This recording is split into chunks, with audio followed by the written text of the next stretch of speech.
calme des grands espaces, certaines histoires avancent sans faire de bruit. Elles vivent dans les voix, dans les visages, dans les lieux que l'on habite, les souvenirs que l'on transmet, les rencontres que l'on provoque. À Grande Prairie, la francophonie s'est construite avec patience. Dans les familles, les écoles, les rassemblements, les fêtes, les projets, les gestes simples du quotidien. Elle est née de ceux qui sont arrivés, de ceux qui ont bâti, de ceux qui ont choisi de rester, de ceux qui continuent chaque jour à faire vivre une langue, une culture, une communauté. Chaque parcours raconte un fragment, chaque voix ajoute une lumière. Et ensemble, ces voix composent une mémoire vivante. Voici l'histoire d'une communauté en mouvement, une histoire de transmission, d'appartenance et d'avenir. Je te raconte la grande histoire de Grande Prairie.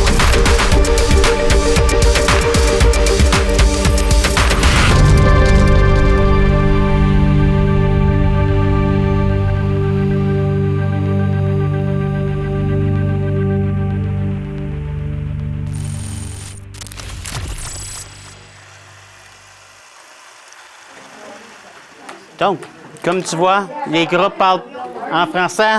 C'est super agréable. Sur les élèves, on voit ici, tu dois faire une translation de 4 vers la droite et 8 vers le haut. 4-6. Donc, ta réponse est? 4-6. 4-6. Excellent. Donc, je pense que c'est mission accomplie. Quand les élèves se parlent entre eux, ils démontrent l'apprentissage de leur deuxième langue. C'est ça qu'on souhaite. Où t'es rendu? Ça, c'est le dernier? Parfait. Vous autres, vous avez terminé? OK, on va corriger dans environ 30 secondes. OK? 7D. Qu'est-ce que ça veut dire, tu penses, D? C'est Quel mot qui est comme... OK, droite. O. Si ça serait gauche, quelle lettre que tu penses qu'on mettrait? G. H veut dire quoi? Et quelle serait l'autre lettre? Il y en a 4. Bah, donc ça serait quoi la lettre? Pour moi, d'enseigner ici, dans cette école à Saint-Gérard, en immersion, qu'est-ce que ça représente pour moi? C'est la capacité de transmettre ma culture. Pour moi, le français est vraiment important. Je viens d'un petit village, une petite ville au Nouveau-Brunswick qui était presque 100 96 % de la population parle français. Donc, qu'est-ce que ça représente pour moi? C'est de pouvoir montrer ceci. Et la plupart de mes élèves sont des anglophones. Donc, je trouve ça vraiment plaisant qu'ils apprennent à parler en français, à apprendre la culture. Donc, c'est une façon de les rendre parfaitement bilingues, qui est une fierté pour moi de transmettre mon savoir du français et de ma culture à des centaines d'élèves. Probablement depuis le début de ma carrière, je l'ai transmis à environ 2000 élèves déjà. Donc, ça veut dire beaucoup pour moi. Quand nous sommes arrivés, mon mari et moi, en 95, nous sommes venus explorer. Nous sommes venus voir. Mon mari avait une offre d'emploi de par un de ses amis. Et c'était important de venir voir s'il y avait de la francophonie. Parce que j'arrivais du Québec et je connaissais que quelques mots en anglais, vraiment très peu. Alors, on avait demandé de venir visiter la ville et la compagnie nous avait donné un rendez-vous avec même la directrice de l'école Saint-Gérard. Parce que c'était vraiment important qu'on garde le français puis que nos enfants soient éduqués en français. Alors, dès le tout début, oui.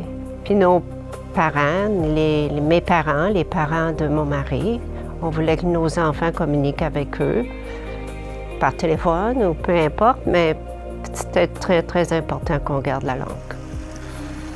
Même quand on parlait de l'école, oui, au début de l'école, il y avait, si je voulais que les enfants aient un peu de social, pour rester juste à la maison, il y avait ce qui existait des groupes de jeux, mais dans un espace anglophone. Alors, quand on a eu l'école francophone, un groupe de parents, on a recommencé un groupe de jeux dans l'école parce qu'ils pouvaient avoir un espace et c'était le groupe de jeux francophone avec des parents francophones. On a apporté nos enfants et c'est juste pour socialiser en français. parents, et les mamans et les enfants. All right. Même si vous n'avez pas terminé, tu peux retourner avec ton groupe. La plupart, vous avez presque fini. Donc, avant d'aller corriger, je veux juste aller à travers. Dans ce chapitre ici, je veux que tu connaisses les mots de vocabulaire. Je sais que nous sommes dans un cours de mathématiques, mais c'est important de connaître les mots en français. Donc, est-ce que quelqu'un sait c'est quoi le nom de la grille? Un plan cartésien, bien fait. Plan cartésien. Bien, je pense que nos élèves d'aujourd'hui seront les leaders de demain. Le plus d'élèves qui restent dans les études du français vont énormément nous aider. Ils vont être des membres actifs de la communauté. Ils vont participer à nos activités. Puisque ça fait plusieurs années que j'enseigne, je peux voir ça aussi dans mes anciens élèves. J'ai plusieurs anciens élèves qui sont maintenant des enseignants en immersion, qui veut dire qu'ils ont gardé leur français, qui veulent continuer à vivre dans leur langue. Nous avons eu plusieurs anciens élèves qui sont venus travailler ici. Quelques-uns ont travaillé pour les Services Canada. Ils ont été chercher des emplois un peu plus bilingues. Je prends juste par exemple, quelques semaines passées, j'ai été en voyage à Ottawa et j'ai rencontré un ancien de mes élèves à l'aéroport et qui me servit complètement en français. Donc, c'est le fun de voir que les élèves sont rendus à 20 ans, 30 ans et ils utilisent encore leur français dans la vie quotidienne. Est-ce que c'est tous les élèves? Non. Est-ce que c'est un beau pourcentage? Oui. J'aime mieux me concentrer sur le positif. Ceux qui décident de le continuer, ils continuent à le parler et le transmettre aussi à leurs enfants. Donc, l'année prochaine, ça va être pour la première fois que je vais enseigner une élève, que j'ai enseigné son papa à ma première année d'enseignement. Donc, je pense que c'est bon aussi pour les futures générations. Donc, ils transmettent cet espoir ou cette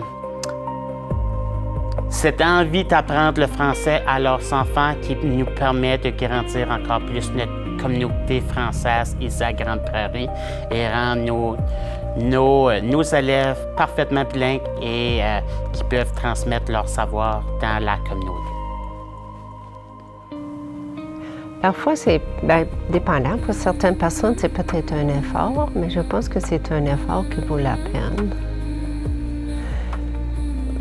Les jeunes à l'école, peut-être, ne s'en rendent pas compte. Il y en a qui ne sont pas intéressés, plus ou moins. C'est les parents qui les poussent.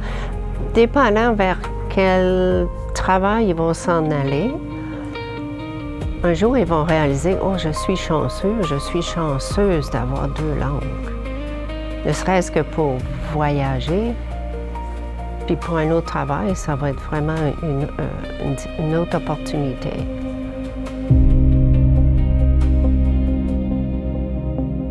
Vivre en français, ce n'est pas seulement parler une langue. C'est offrir un héritage, une porte, une lumière que l'on dépose dans les mains d'un enfant.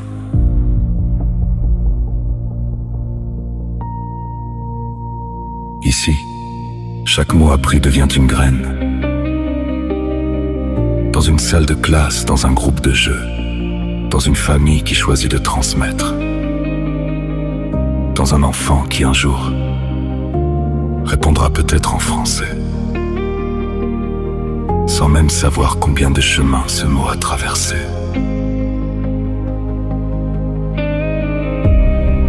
Il y a des gestes simples qui changent d'une vie. Une invitation à une table, une famille qui accueille, un espace où l'on peut être soi. Et soudain, ce qui était loin devient proche. Ce qui était nouveau devient maison.